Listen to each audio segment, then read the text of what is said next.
ये यमुना जी के गोकुल बैराज के पास से ली हुई तस्वीर है, जिसमें ये देखने को मिल रहा है कि यमुना जी में प्रदूषण है। जल का धार और उस तरफ में झागों का नहीं होना, इसका मतलब 2 गेट खुले हुए हैं इसके।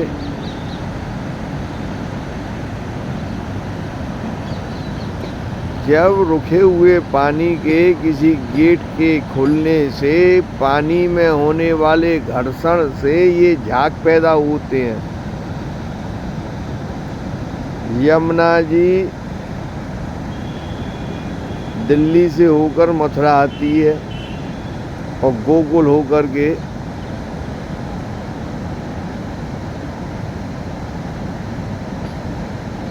आगरा की ओर होकर के इलाहाबाद की तरफ चली जाती है।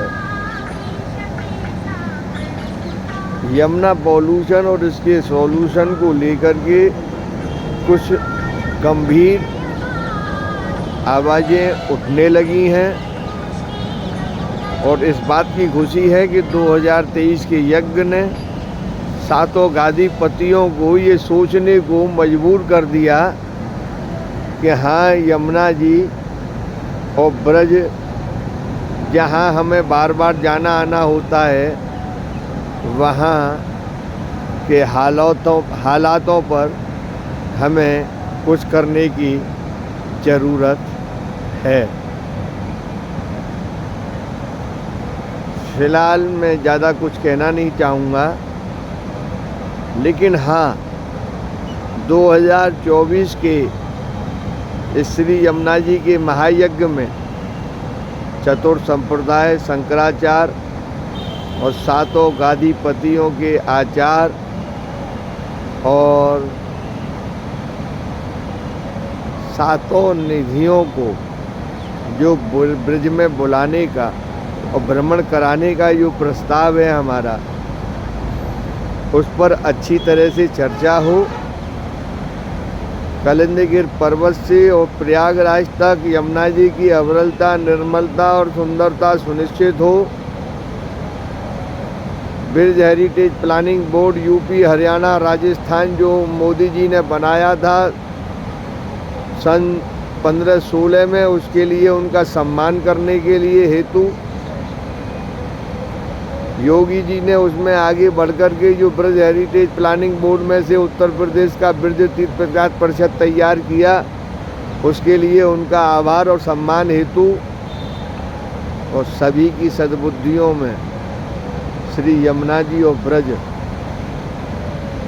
इस तरीके से छा जाए जो सरकार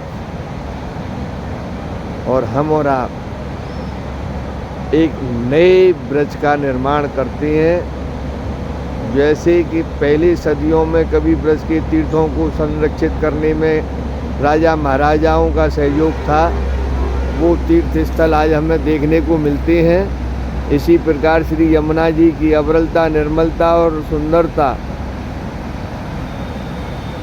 कलिंदगिर पर्वत से प्रयागराज तक, यमुना पॉल्यूशन स्पिरिचुअल सॉल्यूशन एक ये भी माध्यम है। यमुना जी और ब्रज जिस दिन राजनीति से और अपने हितों से उठ कर के काम करेगा,